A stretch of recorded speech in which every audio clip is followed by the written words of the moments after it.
My name is Charla Schafer. I'm the Executive Director of Mustine Center for Social Action. I've had the privilege of being at the shelter for about 2 years now. Well, I think sometimes people don't recognize the leading cause of homelessness is the lack of affordable housing.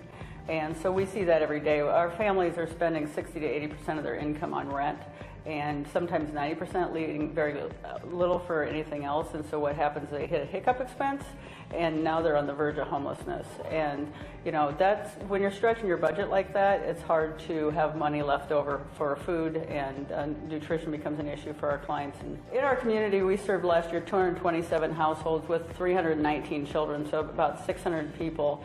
And they were on the verge of homelessness. And so what we do when we identify that circumstance is usually they've hit a hiccup expense. And it can be, sometimes we can step in and talk to the landlord, and the landlord will even give them a little bit of cushion so they don't have to move on.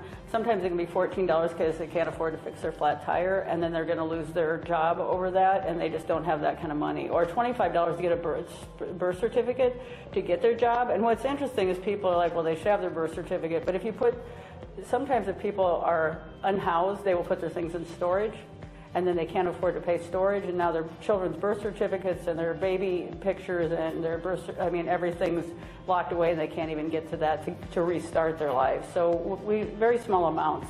The average assist when someone is on the verge of homelessness through a homeless prevention program to reset them is $140. It's interesting. Children in poverty in the lowest income quartile have a 9% chance of graduating college by the time they're 24. Children in the upper quartile of wealth have a 77% chance. Poverty is the single biggest threat to a child's well-being, and we see it all the time. And so when you start having some of these poverty issues around rent, then all of a sudden they're pulling away from nutrition, and now the children are going to school and they're hungry, and how do you learn when your belly's empty? You can't fill your head either. So, you know, housing, and they talk about no child left behind like it's an academic issue. You can't learn until you're housed and fed, and so we work really hard on trying to make sure that we support those things. We're thrilled to have Calvary here, learning a little bit more about what we do, because we think there's a lot of different ways. I watch Calvary engage all over the community, and I watch Calvary get excited about making change, and I think that they can have a really big impact for the clients that we serve and people in poverty in our community.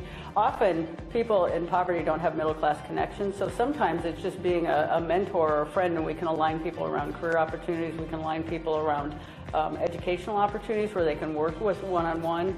To have someone just to come into the building and provide a little bit of support and some confidence for folks is a huge thing as well. And it's just, there's lots of different ways you can help MCSA and our clients.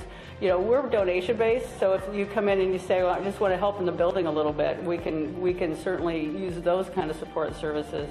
But when we can connect you with some of our clients, it will help ripple out into the community to make such a big difference. You've got so many great people, I think, that can make those connections. We're thrilled to have you part of this.